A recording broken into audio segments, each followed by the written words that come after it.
Ang Our Lady of Montserrat po, o tinatawag natin Black Madonna, ay nagsimula po sa bundok na iyan na Montserrat Mountain dito sa Catalonia. Meron pong kwento na noong 19th century may mga pastol na nakakita ng mga liwanag dyan sa lugar na iyan. At nakita nilang isang imahe ng mahal na Birheng Maria.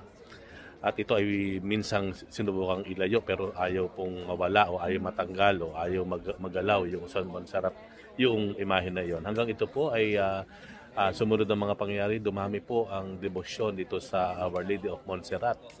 Kaya po tinawag na Montserrat, Our Lady of Montserrat, kasi yan po ay Montserrat Mountain o Montserrat means mountain, serrated mountain. Ito po yung bundok na parang may ipin, parang mayroong mga bungi-bungi. Ayan po. Serrate po, serrated, kaya Montserrat. Ito po nagmula yung ating devotion sa Black Madonna. At ito na nga po ay ginawa na patron ng Catalonia, Spain.